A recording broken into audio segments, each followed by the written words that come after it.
question that about Eid Milad النبی. آپ دیکھیں گے کہ ہمارے مسلم معاشروں میں جتنے ہیں خصوصاً انڈیا پاکستان اور ممالک میں کہ ایک عید میلاد النبی منایا جاتا ہے، وہ birthday of the prophet. اور اگر آپ دیکھیں گے یہ 12 ربیع اول ہے، اور جہاں تک کہ ہمیں حدیث کی روشنی میں ہمیں یہ ثابت نہیں ہوتا ہے کہ محمد صلی اللہ علیہ وسلم نے کبھی اپنا سالگرہ بنائے، یا صحابہ نے یا تائین یا تبع تائین نے کبھی ان کا سالگرہ بنائے. تو جب محمد صلی اللہ علیہ وسلم نے کبھی کہا نہیں کہ میں سالگرہ بناؤں، یا کبھی صحابہ نے بنائے، اور اگر آج ہم ان کا سالگرہ بناتے تو یہ بدعت ہو جاتا ہے. تو سالگرہ بنانے کی کوئی ضرورت نہیں ہے، ایسا کوئی اسلام ایک مذہب کے اندر نہیں ہے، قرآن میں بھی نہیں، شریعہ میں نہیں. یہ ایک ویسٹرن کلچر ہے کہ ہمیں سالگرہ بنانا چاہیے. اور یہ اللہ سبحانہ و تعالیٰ کی طرف سے کہ اگر آپ غور کریں گے 12 ربیع اول محمد صلی اللہ علیہ وسلم کا برتھ ڈے بھی ہے، اور ساتھ ساتھ ان کا انتقال بھی 12 ربیع اول میں ہوا.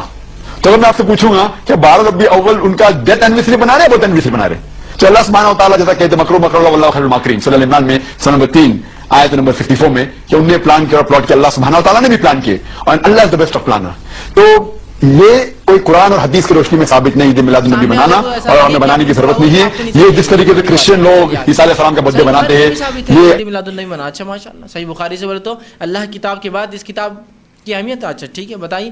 تو صحیح بخاری کی روایت ایک صاحب دینے لگے کہ عید میلاد النبی منانا افضل ہے، اس کا ثواب ہے، اس دن مغفرت ہوتی ہے. وہ کیسے؟ بہت بڑے ڈاکٹر صاحب وہ بھی ٹی وی پہ آتے ہیں، بیچارہ اللہ رحم کرے ان پر. وہ شروع کو دلیل دے رہے ہیں. کیا دلیل ان کی؟ کہ عباس رضی اللہ عنہ کے خواب میں ابو لہب آیا. تو عباس رضی اللہ عنہ پوچھا ابو لہب کیسے حالات ہیں جہنم میں، مطلب اپنے بھائی سے خیر خیریت لے رہے جہنم کی. تو عباس رضی اللہ عنہ فرماتے ہیں کہ میں نے پوچھا، خواب کی بات ہے یاد رکھیے، یہ خواب دیکھا انہوں نے کہ اپنے بھائی کو انہوں نے دیکھا، اور پوچھا ابو لہب کیسے حالات ہیں. تو کہا رفاقہ نہیں ملا یہاں بھی، دنیا میں میں خلاف تھا لیکن یہاں سکون نہیں ملا، جہنم میں گیا میں، لیکن ایک دن تھوڑا سا مجھے رفاقہ مل جاتا ہے، تھوڑی ڈھیل ملتی ہے. کہا کس دن؟ تو کہا پیر کے دن. تو کہا کیوں؟ تو کہا میں نے اللہ کے رسول صلی اللہ علیہ وسلم جب پیدا ہوئے تو اس کی خوشی میں اپنی باندی صوبیہ کو آزاد کیا تھا. اس کی غلام تھی، لونڈی تھی، اس نے بھتیجا مجھے پیدا ہوا اس کی خوشی میں ایک لونڈی کو آزاد کر دیا تھا. ان کا طریقہ تھا کہ کچھ نہ کچھ صدقہ خیرات، اولاد کی پیدائش تھی تو اپنے بھائی کو بچہ ہوا تو ابو لہب کو خوشی ہوئی کہ بھتیجا ہوا مجھے، ایک لونڈی صوبیہ کو آزاد کر دیا. تو کہا صوبیہ کو چونکہ میں نے اللہ کے رسول صلی اللہ علیہ وسلم کی پیدائش پر آزاد کیا تھا، بس اس دن مجھے رفاقہ ملتا ہے، اتنے دن ڈھیل ملتی ہے. سبحان اللہ، جب ابو لہب کو مل سکتی ہے تو پھر ہمیں کیا؟ نعرے شروع کر دو پورے یہاں سے. ابو لہب کو فائدہ ہو رہا ہے تو میں تو مسلمان ہوں نا. سوال یہ سب سے پہلا، یہ عباس رضی اللہ عنہ کا خواب ہے، خواب.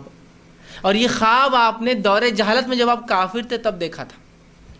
لیکن یہ بات تو ہے کہ کافر کا خواب بھی سچا ہو سکتا ہے نا، کیوں نہیں ہو سکتا ہے نا.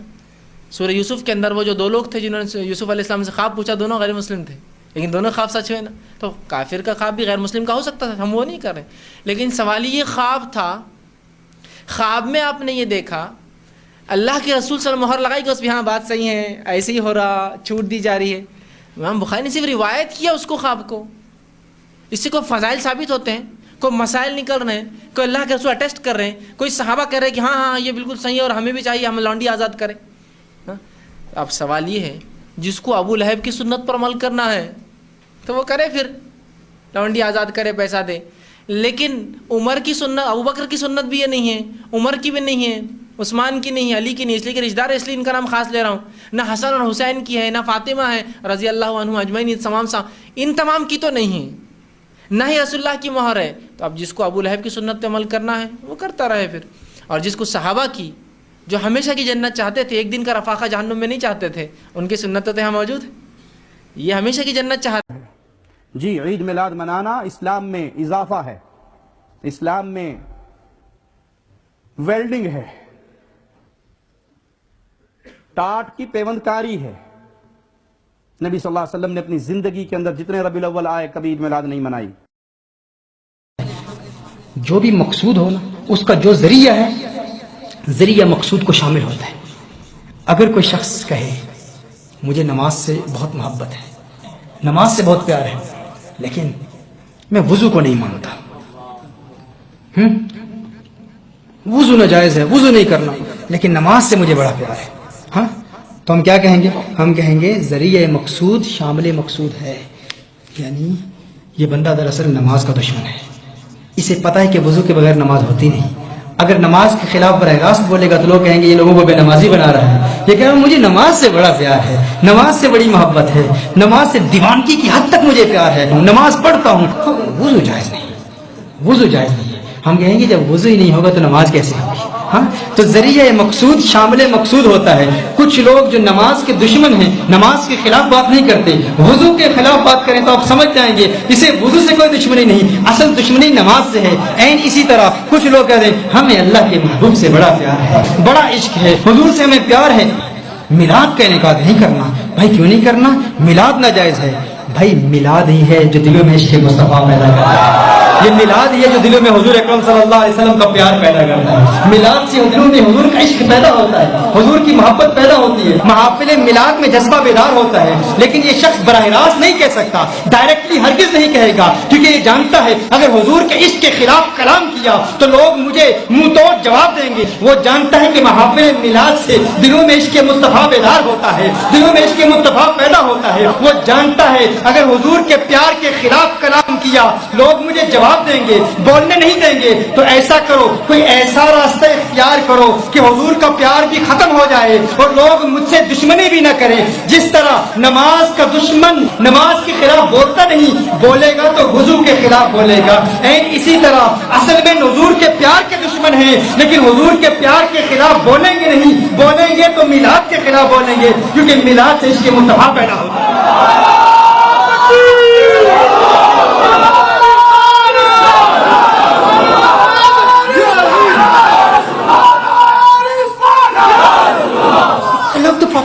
We love the Prophet sallallahu alaihi wasallam. We love Rasulullah sallallahu alaihi wa sallam. We love the Prophet sallallahu alaihi wasallam more than you, akhi. مولد Zubaida. غیر مسلموں کو دین اسلام کی دعوت دینا. میلاد ہم کیوں مناتے ہیں بتائیں آپ کو؟ تو بالا مقام پہ فائز ہیں, یقیناً بڑے عرفہ والا مقام پہ فائز ہیں. آقا صلی اللہ علیہ وسلم کی والدہ ہیں, لیکن ہے آمنہ. آپ یہ بھی سن لیجئے, مت کہنا کہ میں نے محمد کو سوارا ہے. جسے اللہ نے سوارا ہے اسے دنیا میں کون سوارے گا؟ میں کہتا ہوں وہ جو رب سے سمجھ کے آئے ہیں وہ دنیا کو سوارتے ہیں.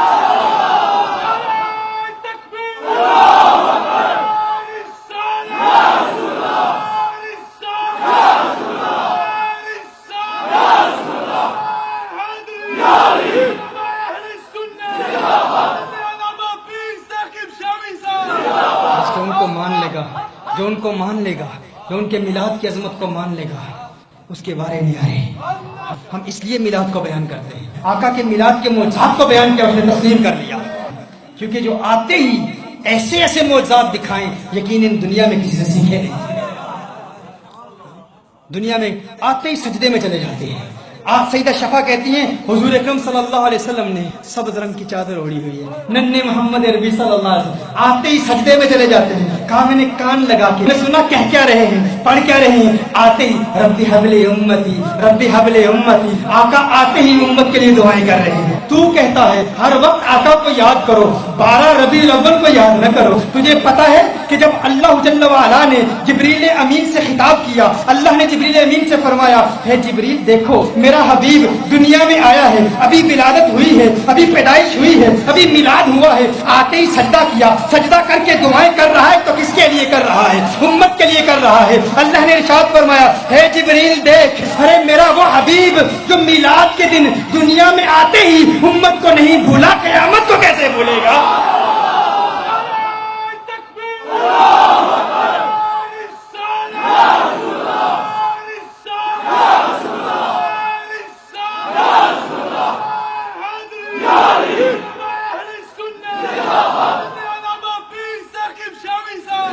وہ آقا قیامت کو نہیں بھولیں گے. اور کچھ لوگوں کو اس بات کی ضد ہے, ریممبر the Prophet صلی اللہ علیہ وسلم but don't celebrate his Mawlid on the 12th of Rabiul Awwal. ہاں 12 نمبر سے اتنا چڑ ہے, اتنی چڑ ہے. 12 بج گئے کہ نہیں؟ ہاں 12 بج گئے, پورے 12 بج گئے نا. 12 سے اتنی چڑ ہے, لفظ 12 کو دیکھ کر ان کے چہرے پہ 12 بج جاتے ہیں. ایک شخص کو 12 سے اتنی نفرت تھی, کسی نے ٹھیک 12 بجے اس سے پوچھا ٹائم کیا ہوا ہے, اس نے کہا 11:60 ہوئے ہیں, 11:60. ہم کہتے ہیں یہ 12 ہی ہے, یہ 12 ہمیں ملا. کلک کو دیکھ لو, 12 سے پہلے کیا ہے, 12 سے پہلے کیا ہے, 12 سے پہلے کیا ہے؟ 12 سے پہلے کیا ہے؟ 11 ہے. ہر ایک 11ویں والے کی برکت سے ہمیں میلاد والا 12 والا ملا. اور 12 کے بعد دیکھو ایک ہے. 11 نے 12 سے ملایا, 12 نے توحید کا سبق بنایا ہے.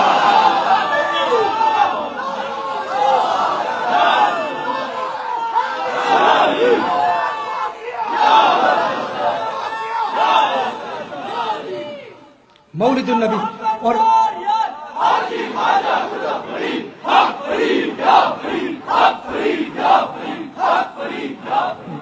ہاں جو 11 والے کے قریب نہیں اس نے 12 والے کی عظمتوں کو کیا سمجھنا ہے. ہاں اور جو 12 والے کی عظمتوں کو نہیں سمجھے گا وہ توحید توحید کہے گا تو صحیح, لیکن توحید کی خوش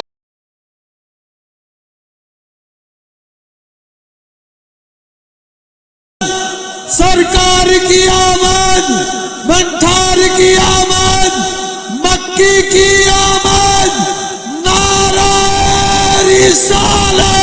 آتے ہیں میرے آقا ایک برتن میں ہاتھ ڈالتے ہیں, ہاتھ نکالتے ہیں. میں کہتا ہوں تجھے بھی پیاس لگے نا, برتن پہ ہاتھ مار, ہاتھ ڈال, تیرے ہاتھ سے خون تو نکلے گا, پانی نہیں نکلے گا. میرے آقا کی انگلیوں سے پانی فواروں کی طرح نکل رہا ہے. ان کی انگلیوں سے پانی نکل. بخاری کی حدیث ہے عشق نبی کے, جو پڑھتا ہے بخاری آتا ہے بخار, اس کو آتی نہیں بخاری.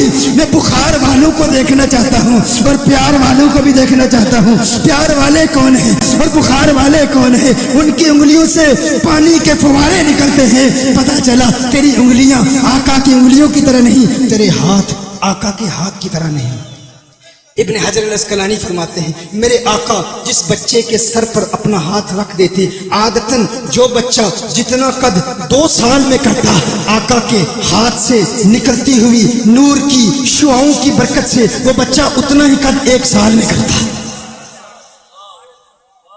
میں آپ کو یہ بتانا چاہتا ہوں آج کل سولر انرجی پر بڑی ریسرچ ہو رہی ہے کہ سولر انرجی کے انجیکشن, سولر انرجی کیا ہے؟ شمسی توانائی. کہ شمسی توانائی کے انجیکشن اگر کسی چھوٹے قد والے کو لگائے جائیں تو شمسی توانائی اس نور کی شعاؤں کی طاقت سے اس چھوٹے قد والے کا قد بڑھ سکتا ہے. اگر کسی کا چھوٹا قد ہے تو قد بڑھ سکتا ہے. میں کہتا ہوں شمسی توانائی کے تذکرے کرنے والوں ذرا نور مصطفیٰ کی شعاؤں کو بھی پڑھا کرو. ابن حجر کہتے ہیں جس بچے کے سر پہ ہاتھ رکھ دیں جتنا قد عادتاً 2 سال میں ہوتا اتنا قد 1 سال میں بڑھ جاتا. یہ میرے آقا کے ہاتھوں کا اثر ہے. تو بھی رکھنا اپنے بچے کے سر پر ہاتھ, دیکھتے ہیں اس کا اثر کیا ہوتا ہے. پتا چلا تیرا ہاتھ میرے آقا کے ہاتھ کی طرح نہیں, تیری انگلیاں میرے آقا کی انگلیوں کی طرح نہیں. اپنے میلاد کو دیکھ لے, تیرا بھی میلاد ہوا ہے, ان کا میلاد بھی ہوا ہے. ہاں مستدرک امام حاکم کی روایت ہے اور یہ میلاد کی دلیل ہے. میرے آقا صلی اللہ علیہ وسلم کے میلاد کی دلیل ہے. مجھے کہا گیا تھا میلاد کی دلیل. لفظ مولد یہ مصدر بھی ہے اور اس میں ظرف بھی ہے. مولد یہ مصدر میمی ہے. کچھ لوگ کہتے ہیں کہ اس میں ظرف ہے, تو اگر اس میں ظرف ہے تو میلاد کا معنی صرف ولد یلد سے, مولد جب ظرف بنے گا تو یہ میلاد کا وقت ہے, وہ 12 ربیع الاول ہے, تو 12 ربیع الاول ہی کی دلیل دو. ہم میں سے کون کہتا ہے بھائی کہ 12 ربیع الاول ہی کو میلاد منانا فرض یا واجب ہے؟ ہم کہتے ہیں مولد. عرب دنیا میں زیادہ لفظ مولد استعمال ہوتا ہے. مولد فقط ظرف نہیں ہے, مولد مصدر بھی ہے, یعنی آقا کی آمد, اور آمد ہم پورا سال مناتے ہیں. اور اگر اس کو کوئی مقید کرے, اگر کوئی اس کو قید کرے 12 ربیع الاول کے روز, تو جو عبادت کسی وقت کے ساتھ محدود ہو, مقید ہو, کسی وقت کے ساتھ, اگر اس وقت کے بعد کی جائے تو وہ ادا ہوتی ہے یا قضا ہوتی ہے؟ ادا ہوتی ہے یا قضا ہوتی ہے؟ قضا ہوتی ہے نا. تو موقع صاحب اس فتوے کی بنیاد پر تو آپ کی میلاد تو قضا ہوگی. میلاد تو صرف 12 ربیع الاول کو ہوتی ہے, پھر تو یہ ادا ہوئی نہیں نا, یہ قضا ہوگی. کیونکہ جو وقت سے پہلے ہو یا وقت کے بعد ہو وہ ادا نہیں ہوتی. میں کہتا ہوں میرے آقا کا میلاد, یہ جو مولد ہے یہ مصدر بھی ہے, یعنی آقا کا آنا. میلاد کی محفل جب بھی مناؤ ادا ہوتی ہے, قضا نہیں ہوتی, ہمیشہ ادا ہوتی ہے. تو کوئی یہ دلیل نہ مانگے کہ 12 ربیع الاول ہی کو دلیل دو. میں کہتا ہوں ہمارے لیے تو ہر روز آقا کی میلاد کی محفل ہوتی ہے.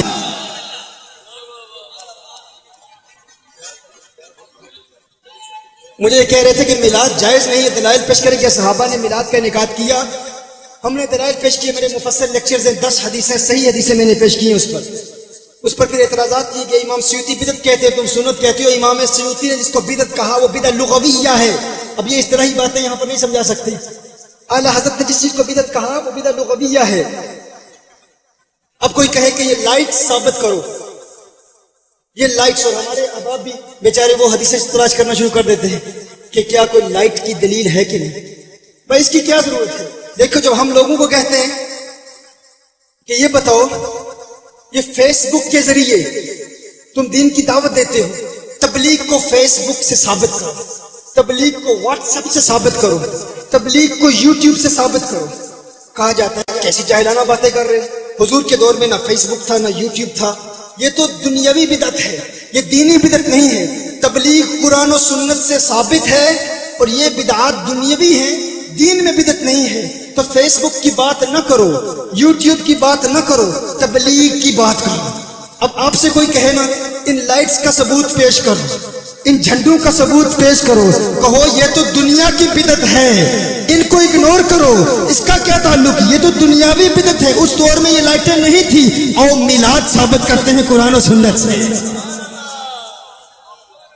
سمپل بات ہے, ہیڈ کیوں لیتے ہو, ویسے ہی سردردی. اب وہ تلاش کر رہے ہیں, اور میں نے ایک مناظرہ بھی دیکھا اس حوالے سے, وہ ہمارے مناظر صاحب وہ لائٹ ثابت کرنے کی کوشش کر رہے ہیں, چراغ ثابت. بھائی اس کی کیا ضرورت ہے؟ وہ لوگ مزید کنفیوژن کا شکار ہو جائے گا. سمپل جو وہ جواب دیں, لاجیکل جواب. اب کوئی کہے گا یہ لائٹ ثابت کرو, ہم ثابت کریں گے. ہم کہیں گے یار مسجد بنانا, تمہاری مسجدوں میں جو آرکیٹیکچرل ڈیزائنز ہوتے ہیں, یہ ماہرین تعمیرات ہوتے ہیں, معمار ہوتے ہیں, یہ سارے ڈیزائنز بناتے ہیں. ان ڈیزائنز کو کہاں سے ثابت کرو گے؟ کیا حضور اکرم صلی اللہ علیہ وسلم کے دور میں ایسی مساجد تھی؟ تو کہتے ہیں نہیں, یہ بدعت دنیاوی ہے. مسجد بنانا سنت ہے. ہم کہتے ہیں یہ لائٹس بدعت دنیاوی ہے. میلاد منانا سنت مصطفیٰ ہے.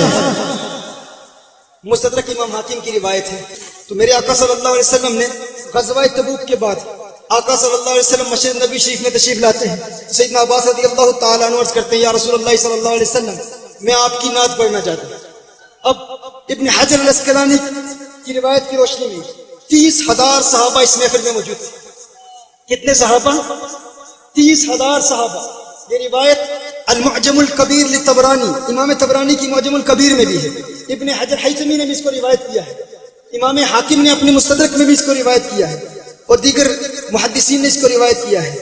میرے آقا صلی اللہ علیہ وسلم کے صحابی عرض کرتے ہیں یا رسول اللہ صلی اللہ علیہ وسلم, میں آپ کی نعت پڑھنا چاہتا ہوں. آقا نے اجازت دے دی. ابن حجر اسقلانی کہتے فرماتے ہیں کہ اس محفل میں 30,000 صحابہ موجود تھے. اب وہ نعت کیا تھی؟ وہ کہتے ہیں انت لما ولدت اشرقت الارض. یا رسول اللہ صلی اللہ علیہ وسلم, جب آپ کا میلاد ہوا, جب آپ کا میلاد ہوا, 30,000 صحابہ کے مجمع میں سیدنا عباس فرما رہے ہیں کہ آپ کے میلاد کی برکت سے پوری زمین روشن ہو گئی, آپ کے نور کی برکت سے افق روشن ہو گئے, پوری زمین روشن ہو گئی, آپ کا نور ہر طرف پھیل گیا. میرے آقا نے یہ نہیں فرمایا ہے عباس کیا کر رہے ہیں, ابھی ہم غزوہ تبوک سے واپس آئے ہیں اور میرے میلاد کی کوئی اہمیت نہیں, میرے میلاد کی محفل کیوں منا رہے ہو؟ میرے آقا صلی اللہ علیہ وسلم نے منع نہیں فرمایا. 30,000 صحابہ موجود ہیں, میرے آقا کی صدارت میں میلاد میں مصطفیٰ صلی اللہ علیہ وسلم کی محفل انعقاد پذیر ہے. پتہ چلا میلاد منانا میرے آقا کی بھی سنت ہے اور آقا کے 30,000 صحابہ کی سنت. کیا تمہارا میلاد آقا کے میلاد کی طرح ہے؟ تم بھی دنیا میں آئے, کچھ ہوا؟ کچھ بھی نہیں ہوا. میرے آقا صلی اللہ علیہ وسلم دنیا میں تشریف لائے, کیا ہوا؟ آقا ارشاد فرماتے ہیں کہ میری والدہ کے بطن اطہر سے ایسا نور نکلا کہ جس سے شام کے قصور, شام کے محلات روشن ہو گئے. اب سوال یہ پیدا ہوتا ہے کہ ملک شام تو بہت دور ہے. مکہ المکرمہ میں آقا کا میلاد ہوا, اور مکہ المکرمہ کے ارد بڑے بڑے پہاڑ ہیں, بہت بڑے بڑے پہاڑ ہیں. حضور اکرم صلی اللہ علیہ وسلم کی صحیح حدیث ہے, اس نور کی برکت سے شام کے محلات روشن ہو. کیسے روشن ہو؟ آپ کو پتا ہے ایکس رے کیا ہوتا ہے؟ ایکس رے ایک جرمنی کا ڈاکٹر تھا, ڈاکٹر ویلن. الیکٹرو میگنیٹک ریڈیشن جب اس کی ہائی انرجی ہو جاتی ہے تو جب یہ لائٹ سبز شعاعیں اس نے دیکھی کہ یہ سبز شعاعیں ایک لکڑی پر پڑتی ہے اور اس لکڑی کو سی تھرو بنا دیتی ہے, ٹرانسپیرنٹ بنا دیتی ہے, وہ اس میں سے گزر رہی ہے. پھر دیکھا کہ میٹل پر وہ لائٹ پڑ رہی ہے, لوہے پر لائٹ پڑ رہی ہے, اور جب اس کی ریڈیشن بہت زیادہ ہائی ہو جاتی ہے تو دیکھا کہ اس کی دوسری جانب وہ روشنی پہنچ رہی ہے. ایک دن اس کا ہاتھ تھا اس کی بازو، تو دیکھا کہ وہ روشنی اس کی بازو میں پڑتی ہے، اس کی بازو سے گزر جاتی ہے اور دوسری جانب اس کی ہڈیوں کا نقشہ بن جاتا ہے، تصویر بن جاتی ہے۔ اس سے اس نے ایکس رے بنایا۔ ایکس رے یہی ہوتے ہیں نا کہ جسم کے اندر کیا ہے، ہڈیاں دکھاتے ہیں۔ اب میں آپ سے پوچھنا چاہتا ہوں، وہ بھی ایک لائٹ تھی اور ایک نور سیدہ آمنہ کے بطن اطہر سے نکلا اور مکہ المکرمہ کے گرد پہاڑ ہے۔ اب سوال یہ پیدا ہوتا ہے، اتنے بلند پہاڑ موجود ہیں اور سیدہ آمنہ فرما رہی ہے کہ میں نے شام کے محلات کو دیکھ لیا۔ میں کہتا ہوں شام کے محلات کو کیسے دیکھا؟ اس دنیا کا نور آپ کے جسم میں سے گزر جاتا ہے۔ آمنہ کے لال کا نور ہے کہ مکے کے پہاڑوں سے گزر کر شام کے محلات دکھا دیتا ہے۔ آمنہ نے آقا کے نور کو دیکھا، بیٹھی مکہ میں ہے، شام کے محلات کو دیکھ رہی ہے۔ میں کہتا ہوں یہ نور مصطفیٰ کا اثر آمنہ کی آنکھوں پہ پڑا تو مکے میں بیٹھ کے شام کو دیکھ رہی ہے۔ اس نور کے اپنے علم کا عالم کیا ہوگا؟ وہ مدینہ میں ہے، ہارون آباد والوں کی محفل میلاد دیکھ رہا ہے۔ نعرہ تکبیر، نعرہ رسالت، سرکار کی آمد، مجل کے سرکار کی آمد، بنٹھار کی آمد، نعرہ رسالت۔ میرے دوست، تیرا میلاد، تیری ولادت ان کی طرح نہیں ہے۔ تو بتا تو ان کی طرح کیسے ہو سکتا ہے؟ تیرے پاؤں ان کے پاؤں کی طرح نہیں، تیرے ہاتھ ان کے ہاتھوں کے۔ تو ذرا پاؤں اٹھا، دیکھتے ہیں تو پاؤں اٹھاتا ہے اور تیرے اٹھے ہوئے پاؤں تجھے کہاں پہنچاتے ہیں۔ تجھے جب سفر کرنا ہو تو ایئرپورٹوں پر جانا پڑتا ہے، تو میرے آقا صلی اللہ علیہ وسلم جب پرواز کرنا چاہیں، اور وہ پرواز تمہاری ایسے کیوں ہوتی ہے؟ کیونکہ اگر تم پاؤں اٹھانا چاہو تو کشش ثقل، تم جانتے ہو کیا ہوتی ہے کشش ثقل؟ گریوٹی، یہ لو آف گریوٹی ہے کہ ہر چیز اپنی اصل کی طرف لوٹتی ہے، ہر چیز اپنی آرجن کی طرف لوٹتی ہے، جہاں سے نکلی ہے اسی کی طرف لوٹتی ہے۔ میرے آقا صلی اللہ علیہ وسلم کے پاؤں، اور تم اپنے پاؤں کو دیکھ لو، اپنے پاؤں کو دیکھ لو، ان کے پاؤں کو دیکھ لو۔ تم پاؤں اٹھاتے ہو، تمہاری اصل تمہیں واپس اپنی طرف کھینچتی ہے۔ وہ پاؤں اٹھاتے ہیں، ساتوں آسمانوں کو چیرتے ہوئے، سدرۃ المنتہا سے گزرتے ہوئے اللہ کے عرش تک پہنچ جاتے ہیں۔ تو پاؤں اٹھا، تجھے زمین واپس زمین پر گرائے گی۔ وہ پاؤں اٹھاتے ہیں، آسمانوں تک پہنچ جاتے ہیں۔ کیوں؟ وہ آئے کہاں سے ہیں؟ وہ کدھر سے آئے ہیں؟ میں نہیں جواب دیتا، بریلی کا مجاہد جواب دیتا ہے۔ وہی ہے اول، وہی ہے آخر، وہی ہے ظاہر، وہی ہے باطن، اسی کے جلوے، اسی سے ملنے، اسی سے اس کی طرف گئے تھے۔ نہ حلیم بید کھلا ہے یہ، نہ مقام چونو چرا ہے یہ۔ تو خدا سے پوچھ وہ کون تھا تیری بکریاں جو چرا گیا؟ سبحان اللہ۔ خدا سے پوچھ وہ کون تھا تیری بکریاں جو چرا تیرے ہاتھ ان کے ہاتھوں کی طرح نہیں۔ میں اس پر اگر کلام کرتا رہوں یہ رات بیت جائے گی، یہ کلام ختم نہیں ہوگا۔ میں صرف یہ بتانا چاہتا ہوں وہ تو ایسے ہیں جن کے متعلق فرمایا لولا کا لما خلقت الدنیا، محبوب اگر آپ نہ ہوتے، یہ زمین نہ ہوتی، یہ آسمان نہ ہوتے، یہ چاند تارے نہ ہوتے، یہ کہکشائیں نہ ہوتی، نظام شمسی کی گردشیں نہ ہوتی، کائنات کا نور نہ ہوتا، یہ بزم نہ ہوتی، یہ محفل نہ ہوتی، نہ علماء ہوتے، نہ محققین ہوتے، نہ ثنا خان ہوتے، نہ یہ محافل کا انعقاد ہوتا، نہ ان عشقوں کی برسات ہوتی۔ وہ نہ ہوتے کچھ نہ ہوتا، وہ نہ ہوتے کچھ نہ ہوتا، تو نہ ہوتا سب کچھ ہوتا۔ وہ نہ ہوتے کچھ نہ ہوتا، تو نہ ہوتا سب کچھ ہوتا۔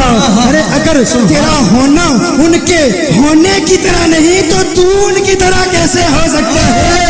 سبحان اللہ۔ اگر جو اثر تیرے ہونے سے دنیا میں ہوتا ہے وہ اثر نہیں ان کے اثر کی طرح تو تو ان کی طرح کیسے ہو سکتا ہے؟ یہ ساری کائنات انہی کے لیے بنائی گئی۔ گر ارض و سما کی محفل میں لو لاکھ لمحہ کا شور نہ ہو، یہ نور نہ ہو سیاروں میں، یہ رنگ نہ ہو گلزاروں میں۔ اقبال نے کیا خوب کہا، وہ نہ یہ پھول تو بلبل کا ترنم بھی نہ ہو، چمنے دھر میں کلیوں کا تبسم بھی نہ ہو، یہ نہ ساقی ہو تو پھر میں بھی نہ ہو، خم بھی نہ ہو، بزم توحید بھی دنیا میں نہ ہو، تم بھی نہ ہو۔ اعلیٰ حضرت کیا فرماتے ہیں؟ فرماتے ہیں یہ صبا سنک وہ کلی چٹک، یہ زباں چہک لب جو جھلک، یہ مہک جھلک یہ چمک دمک، سب اسی کے دم کی بہار ہے، سب اسی کے دم کی بہار ہے۔ یہ صبا سنک وہ کلی چٹک، یہ زباں چہک لب جو جھلک،